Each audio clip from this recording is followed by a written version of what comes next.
Good afternoon, Soraya. How's it going? All right. How's it going, Jeff? I'm doing really good. How about yourself? All You right. doing all right? Yeah. Well, I think today's episode might be a short one. We have Pat Thomas on today, Yes. and Pat likes to keep it brief and to the Why point. not? Yeah, why not? Yeah. So we had talked with Steve Wynn a couple episodes back about his box set Decade, and there was a couple questions that we asked Steve that he said those would be questions for Pat Thomas, right? So it only makes sense that we have Pat on. In fact, our original plan was to have Pat on to kind of tease the box set, but as things worked out, we ended up having Steve on first, and we'll have Pat on now. So we can go ahead and wrap up this discussion about Decade box set, which I'm still working my way through. It's 11 CDs, Soraya.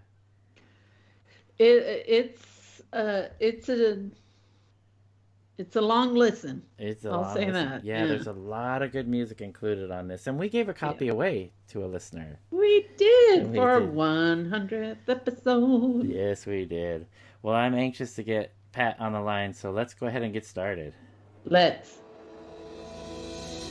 Hi, this is Soraya. And this is Jeff, Our podcast is called Paisley Stage Raspberry and Rhyme. a podcast where the two of us play music that we like and share anecdotes and background about the tunes. We hope you'll join our conversation. And without further ado, a groovear. Let's get groovy.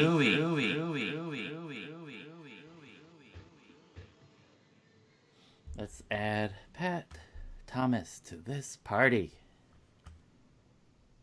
Hey guys, Hey, Hello. Pat Thomas, how you doing today? good. I'm gonna try to do this on speakerphone. Does this sound okay? Yeah, it'll work. Okay, good. It All right. sounds good. Good. It sounds good. It sounds better than when we were talking a couple minutes ago.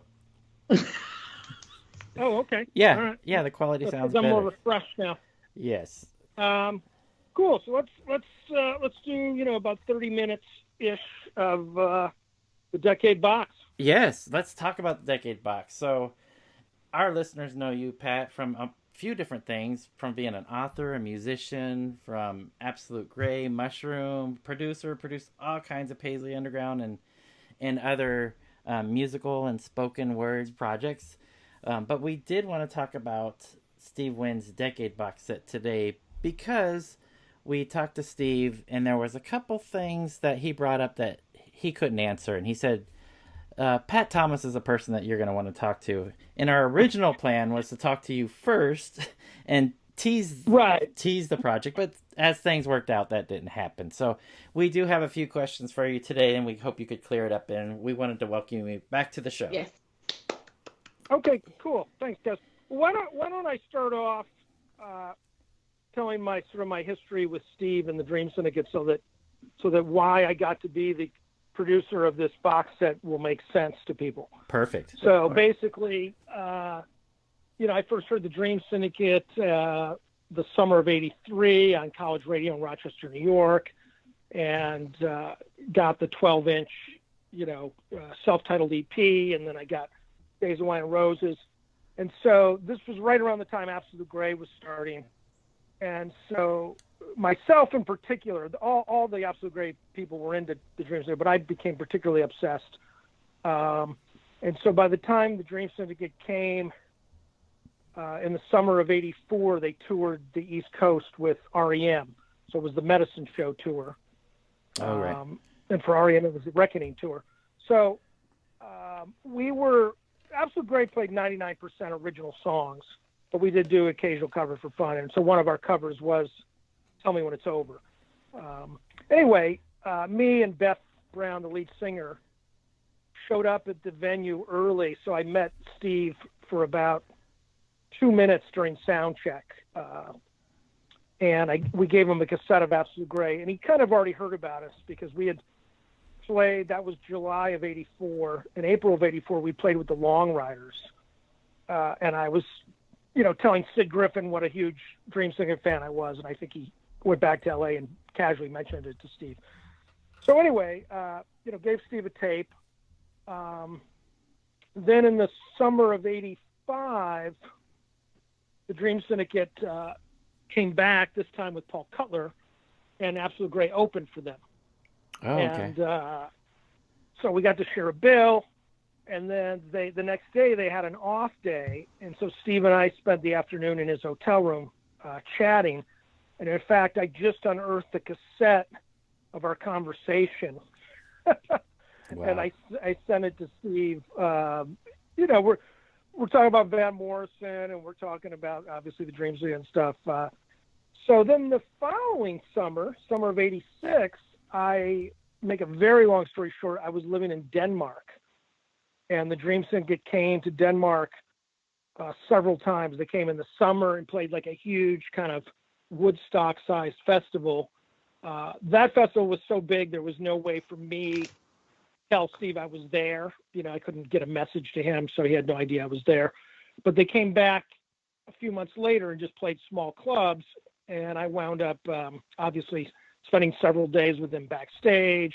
They played in Sweden, so wow. So by this point, Steve and I were getting to know each other pretty well. So that's the summer of '86. And then by the summer of '87, I'm back in the United States. And Steve and I just started kind of a casual phone and snail mail relationship. You know, I don't want to overstate it. It wasn't like we were talking every week. But, you know, every couple months he'd call me or I'd call him. I would maybe send him. I started working on my own songs. You know, Absolute Gray, I was the drummer. I started doing Pat Thomas, singer-songwriter stuff. And he was always supportive. So by the fall of '87, I moved from the East Coast to San Francisco, and Steve really gave me a big break. I was totally unknown in San Francisco. I just moved there. And he said, look, he said, do this. Call this club. There was a club there called the Kennel Club, pretty big club. He said, tell him I want to play solo acoustic, and you have to be the opening act. Wow. Wow. So that was really cool, you know. So anyway, it built from there, and then by the early '90s, I started dabbling in reissues. I was living in Germany, working for this label called Normal, and I came up with the idea to put out the day before Wine and Roses, which is the KPFK radio broadcast. I also, it was Steve's idea to do this thing called 3.5. It was kind of some demos recorded between Out of the Gray and Ghost Stories. Yes. I maneuvered getting the tapes back of Out of the Gray. The label Big Time had gone out of business, had gone bankrupt, and so the Hoodoo Gurus had bought the rights to the entire Big Time label, and somehow I tracked them down. This is in the era of fax machines, by the way. Wow. So it wasn't like I could Google the Hoodoo Gurus and find them. Somehow I found them someone gave me their fax number. And so what they had done is they only bought the rights to Big Time to get their own records back. And so they gladly gave back each individual band their own records. So that led to a deluxe version of Out of the Gray on CD with bonus tracks in the 90s. So you can see over time, I'm going to kind of stop telling the story because otherwise we'll take up, 30 minutes of this. But it just set the tone in the 90s of me doing several Dream Syndicate reissues and previously unreleased stuff. And then, of course, more recently with Omnivore Records, I did Steve Wynn's 2 albums he'd done in Spain that most people hadn't heard. We did an expanded Days of Wine and Roses with unreleased bonus tracks. And also we did that Day Before Wine and Roses live album. So anyway, when Steve I'm sure he's already told this story, so he, baked and digitized all of his tapes. And so, it was obvious that the best choice was for me and him. I suggested this gong show approach. And he said, well, what do you mean? And I said, look, because originally what he wanted to do is we would each have the tapes in our own house. And then we would just talk on the phone or email back and forth. And I said, dude, there's like 45,000 friggin' hours of music here. I said, this is going to be a giant pain in the ass to compare notes, because you'll go, I love this song, and I'll go, I don't fucking remember it. You know what I mean? Yeah. I mean, it's too much, right? It'd be different if it was like 10 songs or 20 songs. So I said, look, let's get together in the same room at the same time, and we'll listen. And I said, I tend to do this like the Gong Show. I said, if something doesn't move me in the first couple of minutes, bango, let's go to the next song. So there was talk of like Lindo, I think, was going out of town, and maybe I'd go to New York and, hang out at his apartment. Then he decided he wanted to come out here, I think, to see his mom. So anyway, he rented a room at the Sportsman Lodge in, in the valley here. And so I didn't sleep there, but for 3 days I was there 8 or 9, 10 hours a day. And we'd listen and listen and listen. And Steve kind of let me, the other cool thing was being in the same room and I took notes. He was able to go, hey, this song has Chris Kagavas playing keyboards, or I co-wrote the song with Steve McCarthy along. I wouldn't have known all that listening to it on my own. Right. So I took very detailed notes. So then I kind of on my own started pruning from that, from that initial listening. And then he basically, like I said, he kind of gave me, veto rights, so to speak. In other words, I kind of picked them, but, obviously he would say, hey, dude, why don't you give this another listen? Or why didn't you include that? So, and over time, as we started to lay the box set to rest, there was a rarities compilation that came out in Germany only called, God, I don't even know what that was called. Anyway, we realized, let's see if I can figure that out while we're talking here. Anyway, we realized, rather than include just some of the previously released rarities, in other words, we realized, hey, let's most Americans don't have this album. Let's get all those songs on here, So we, so the thing, as became this huge, huge, huge thing. So anyway, I'm going to shut up now and let you guys ask some questions. Well, I think the next logical step is we asked Steve Wynn about the box set, and when we asked how Real Gone Music got involved, he said, that's a question you should ask Pat Thomas. So we're going to ask you, how does Real Gone Music get involved with this box set? Well, through the years, I've worked with a lot of different labels. We just mentioned Omnivore. I did some Steve Wynn, Dream Sync stuff with them. I had done other things with Real Gone. I did a 2 CD for jazz nerds. They'll appreciate this. I did 2 CD 1969 Herbie Mann Sonny Sharrock live album that hadn't been out before. We remastered the Rain Parade's first 2 albums, Emergency Third Rail Power Trip. We did that on CD a couple of years ago, and I did the liner notes. So I'd done work with Omnivore, and Gordon Anderson, who runs Omnivore, is another Paisley Underground fan. And so I just kind of went to him. I said, dude, this is a very cool opportunity. It's going to be kind of a expensive thing to do. There's a lot of CDs, blah, blah, blah, blah, blah.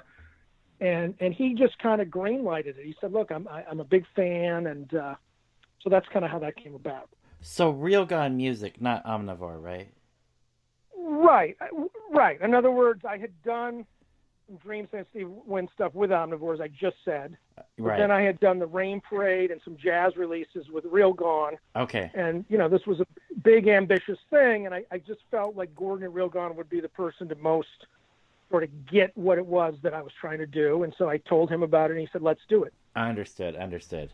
Wow. That is super cool. And you were talking about this process of you curating, listening to hundreds and hundreds of hours of tracks, hunkered down in this room. And I would have loved to been a fly on the wall just to see you veto tracks. And you've talked about this process. And Steve also shared that you had the lion's share of the votes. So you were Pennsylvania in this process, right? so oh, that's a good analogy. Yeah. So the thing of it is, I want to make clear, a lot of the bonus tracks are demo versions of some songs that we know, but there's also plenty of songs we never heard. So, I don't want fans to think that we left oh my God, there's hundreds of songs we'll never ever hear.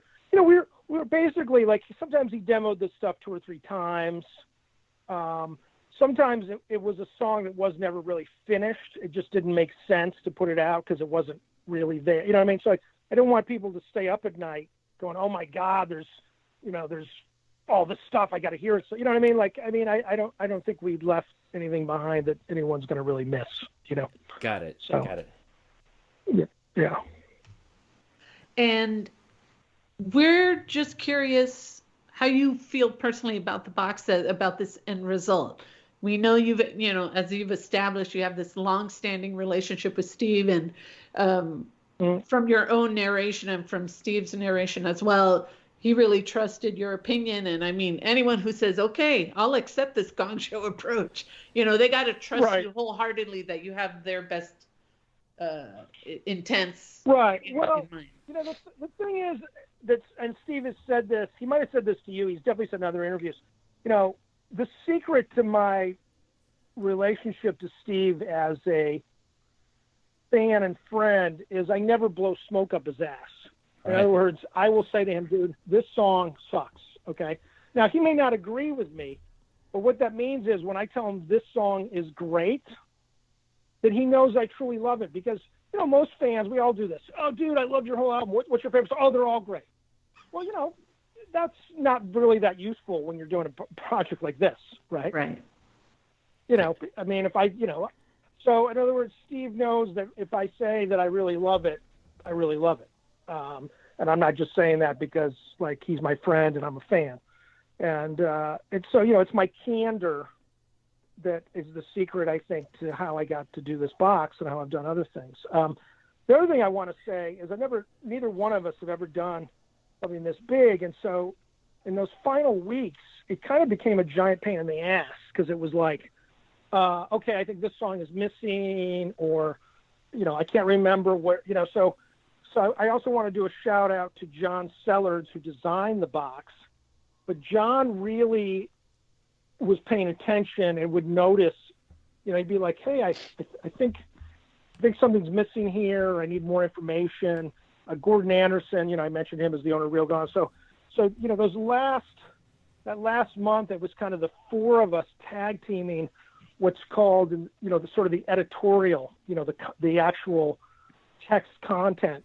Because frankly, if I had left that to be me, I would have been, screaming and crying like a baby. It's excessive. There's a lot of friggin' information in this book, and it's easy to screw it up, or lose something or what have you, So that was a real learning process for me, to do something with this many friggin' songs on this many CDs and not screw it up, Yeah, and this project did not get screwed up at all. It looks and sounds amazing. It's just the presentation is incredible. The booklet has all kinds of information. It's a nice sturdy box. Even the cardboard sleeves, it's just top notch in my opinion. Yeah. I early on, I knew I call them the cardboard sleeve. The Japanese do a lot of reissues like this, and sometimes I call them the Japanese sleeve. Gordon had never done anything like that before, so he had to research where to get that done. Linda Pittman, we should mention her. She, of course, picked the photo. She was kind of like the photo editor, I would call her. So yeah, it's a hell of a box. I think it's interesting because there are all these demos that you get to hear songs in their sort of earlier incarnations. And the other thing is there is just a bunch of songs that didn't go on the regular albums. I mean, I always thought that My Midnight, which is one of my favorite albums on here, would have made a killer double album. I knew at the time that there were all these other songs, so it's really cool to kind of have that album be, twice as long. There's an incredible amount of extras on that CD. Yeah, that actually leads into my next and last question for as it pertains to Decade. And for me personally, Here Come the Miracles is a special album to me. So I was really looking forward to the extras and bonuses of that album on this release. Are there any tracks that you're especially excited about that finally get to see the light of day? Is it the My Midnight material? Well, the My Midnight material was the stuff that I was always the closest to. Here Come the Miracles, because it was a double album, we already knew that there wasn't a lot of extras. I mean, there's some cool extras, but they tend to be, so there's some demo, you know what I mean? So in other words, when you put out a double album, you're not likely to have a lot of stuff left on the cutting room floor. Right. But Here Come the Miracles, of course, at the time was a major album for Steve. I think it's probably one of his best known and best loved solo albums. The other thing that was interesting, and I say this in the liner notes, certain albums like Sweetness and Light, at the time it came out, I think I played it a few times and went, and I filed it away. But through the years, I heard a lot of those songs live, right? Ah, yes. And I never remembered what album they came from. So it was kind of fun to listen to Sweetness and Light and go, damn, this album's good. Yeah. Because I know half the songs became, regular songs for Steve, so it's kind of funny. I think I said, as I listened to this whole box, albums that I had tossed off years ago, I realized were quite good, and albums that I loved them even more, hearing them, yet again. But the other thing is that there's a really cool album in here called the E-Music Singles. Yes. That is kind of, this is kind of the weirder stuff. Steve would do a song a month, but he would collaborate, Barbara Manning, a bunch of other people, Roscoe, Eric Amble, Richard Lloyd from television, Jeanette Napolitano from Concrete Blonde, James Maestro from Bongos. So, Steve's not normally a collaborator in the sense he normally writes the song and then records it with whatever band he has at the time. But, here you kind of get these other flavors of him co-writing as well as the other people perhaps singing or playing. And so, that's kind of a unique, special little record, in and of itself. Yeah, I'm glad to see that made the box set collection for sure. Yeah. Well, Pat, we want to know. So first of all, congratulations. You completed your MFA thesis. Yes. Which is huge and massive. Plus, there's no better time than the times we're living in to read Pat Thomas's book about Jerry Rubin. Did it? Or to delve into so many of past projects. But author, musician, producer, there's nothing you don't do. So we have to ask, what are you working on next? What can we expect from you soon? Well, currently what I'm working on is a 3 CD Out of the Gray box for Fire Records in England. Oh. So disc 1 is Out of the Gray, of course. Out of the Gray, has always had kind of a thin sound, like there's not a lot of low end. So the album was remastered by this guy, Jim Hill, who who also remastered the Rain Parade's albums for Real Gone. And Jim gave the album a real punch that the previous CD and LP didn't have. Disc 2 is a previously unreleased live album that I recorded. I mentioned that Absolute Gray and Dream Syndicate had shared a bill. So in July of '85, it was their first East Coast tour with Paul Cutler. So none of us really knew who Paul Cutler was. And also, they weren't playing too many of the old songs. Steve had basically written most of Out of the Gray already, but they'd never recorded it. So basically, that night when I recorded this album, what became an album, obviously I was just recording it for fun, we're not only hearing Paul Cutler, shred like a madman, we're hearing all these songs, Slide Away, Out of the Gray, et cetera, that none of us had ever heard. And so the songs have a real energy and freshness that maybe, I'll use the word maybe, small letters, the album doesn't have. Because, in other words, how when you first play or learn a song, it's got this real energy that maybe when you record it 6 or 8 months later, it doesn't have. Right. So that album is just smoking. And then the third disc is kind of interesting. The band was still theoretically signed to A&M Records. And of course, the Medicine Show, was kind of controversial. It wasn't exactly like a big seller by A&M standards. And so the band had to keep making demos of these, what became Out of the Gray songs. In other words, they go in and record Out of the Gray and Slide Away in 50 and a 25 zone. And then they go in a few weeks later and do it again, right? And so the third disc is all these A&M demos or A&M era demos. And again, the songs have a real vitality and freshness that maybe the final album doesn't have. Interesting. And then there's some other goodies on there that I don't want to blow the surprise. But anyway, that'll probably come out like next summer. Next summer. So I'm working on that. And that's probably the thing most relevant to your listeners, I would say. Very cool. Awesome.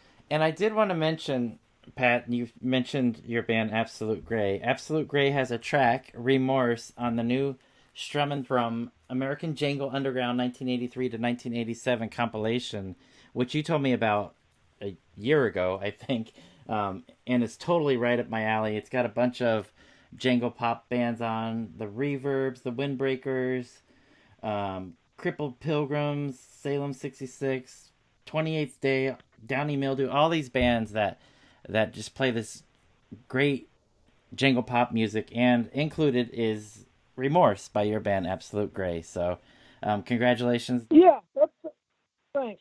Yeah, I'll just sort of clarify what that compilation is. It's all from the 80s. It's all kind of from the same era as the Dream Syndicate. The thing I love about that compilation is it's all the bands that didn't quite get known. So in other words, there's no Dream Syndicate, Rain Parade, 3 O'Clock, DBs, Let's Act. In other words, there's no like A-level bands. It's all these bands that, musically are good, but, didn't sell a ton of records. And so I admire the guys who put it out. Because normally when you're doing a compilation like that, you're like, well, we got to put so-and-so on, so we'll sell an extra, 500 copies, Right. And they really avoided the temptation to put anything obvious on there. And most of those songs had never been on CD. I mean, there's a handful, but, like most of them are like first time on CD. And the other thing is too, I think it comes with like literally an 80-page booklet. It's absolutely insane. It is. The size of the booklet. I'm not exaggerating. No. And it's on CD and vinyl, for those who want to pick one format after another. So anyway, I didn't have anything to do with the project other than the fact Absolute Gray is on it, but I'm really blown away by that box. Me too. Yeah, it's excellent. So your name's been on a couple releases that have shown up at my doorstep over the last 6 weeks with Decade and this wonderful compilation release. So congratulations on both of those, Pat. Yes. And we did want to thank you so much for taking time again to talk with us and tell us a little bit about what you've been up to and how this Decade box set came together. We appreciate it. Well, great. All right. Well, you guys are chronicling all this kind of in real time over the last, what's it been, about 2 years now? Yes. Yeah. Okay. I eventually you have to do a best of podcast where you just go in and grab sound bites for everybody. Yeah. Take you forever to edit it together, but it would be fun. The parts that matter, right? There you go. The parts that matter. Something like that. Love it. All right, Thank guys, you so much, Pat. All right. Well, thank you. Have a great day. All right, You Pat. do the same. We'll Bye-bye. talk to you soon. Okay. Bye-bye. Bye-bye. Bye. Pat Thomas is one cool dude. He is. But I love listening to his process. And one of the things that, Steve Wynn mentioned it, and Pat in his own words said it. He doesn't blow smoke up anyone's ass, but I've never seen a guy more straightforward, more passionate about the projects that he gets involved in. And I mean, he wears a lot of hats, with his project called Listen Whitey, which collected a lot of the Black Power movement music, and he's called a music historian, but he's a musician in his own right and like a fan of music. And his book did it about Jerry Rubin. I mean, he knows a lot about a lot of things and is passionate about a lot of things. And man, but he's got fantastic taste Yes. and abilities. So, I'm just happy to talk to him for a little bit. Yeah, and he's a great researcher. So whenever, 100. yeah, whatever project he gets involved with, you know that there's going to be some intensive research going on. He's going to contact the right people to talk to, and they're going to want to listen to him or want to talk to him, I should say. People that I wouldn't expect that would share information.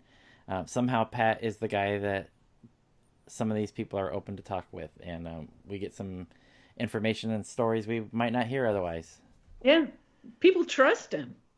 I do. And shoot, I do too. I know he's not going to steer me the wrong way. And by the way, if anyone hasn't listened to any of his band Mushrooms releases, it's a different vibe, but it's worth many listens. Yeah, and absolutely. the same with Absolute Gray. Same with Absolute Gray, and them being included in that most recent compilation, I think is fantastic. So. Yep, agreed. So Jeff, summer 2021, another 3 CD. Yes, out of the gray. Yeah, Out of the gray, which again, fantastic. But I like that idea of 3 CDs and three important things that need to be in Jim Hill's hand. It's going to sound fabulous. Yeah, just compare the original Emergency Third World Power Trip CD to the version that Jim worked on. Yeah, talk about. Well, I was going to say balls. Can I say balls? Sure. Okay. So it's got some. Let's say it's got some power. It's got some oomph into it. At least that. Why don't you say it in Spanish? It's got some cojones. It's got some huevos behind it. Right. So I'll be very curious to hear what this sounds like. I know in the hands of Jim Hill. Master. It's gonna be great. We've been in that studio and we've heard from those speakers in his studio what a project sounds like after Jim's 100%. Jim's got his hands on it. So looking forward to that for sure. Yeah, but if you haven't gotten your hands on this decade set, and have it in your not to-do list, but like your wish list, definitely worth it. A long listen, but as Pat mentioned, they took their time and really culled together a strong collection. Yes. And it's worth it. Worth the time. Agreed. Worth the investment. And again, we can't praise Pat Thomas enough. Absolute Gray on the most recent compilation. Say the name again. I always get it mixed up. I get it wrong even when I'm reading it. So, so the full title is Strum and Thrum with the subtitle, The American Jangle Underground, 1983 through 1987. And it's released by a company called Captured Track Records. And if you look up their site, Captured Tracks, you can find it. I bought the orange vinyl pressing that was a Record Store Day release, of course. And yeah, he wasn't joking when he was talking about the booklet, Soraya. I know our listeners won't be able to see it, but it's a beast. Party. Yeah, he says 80 pages, and there's all kinds of pictures and stories. They talk to all of the artists, so there's little quotes throughout, and it really puts some context into the songs. And it's a great release if you like that early REM, Let's Active kind of Rickenbacker jangle pop vibe, and it's perfect right up my alley. It's an amazing compilation. And we'll also just mention one last time his band Mushroom. Yes. Yeah. And if we ever get to a situation where we get to go see live shows again, and if he ever puts anything together, a lot of those he'll get some of his real close friends to come out, and a lot of it is improvisational. And you could tell Pat is running the show, but he'll have anywhere between 6 to 8 to 10 people up on stage, and one person will start, and everybody just starts layering on pieces. And Pat's like the symphony orchestra running that behind his drum kit. if he's behind his drum kit, sometimes he's playing drumsticks on the walls, the ground, the trash cans. Your wife, your husband, your boyfriend, your girlfriend, just they are amazing shows. As you mentioned, they're great CDs to listen to, great music to listen to. But the live experience is where it's at, if that ever happens again. And Mushroom is a very apropos name for the band. I'll just say that. So, yeah. No better note to end on than that. So, gente a groovear. Groove on, Paisley people.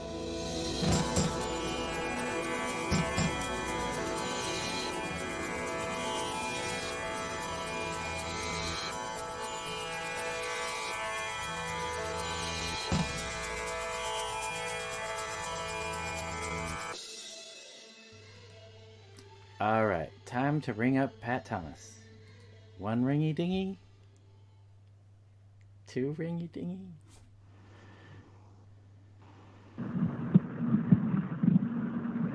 This is Steve Wynn of the Dream Syndicate, and you're about to hear a pretty cool tribute in my book, a real good version of one of my songs, Tell Me When It's Over, played for you by Absolute Grey.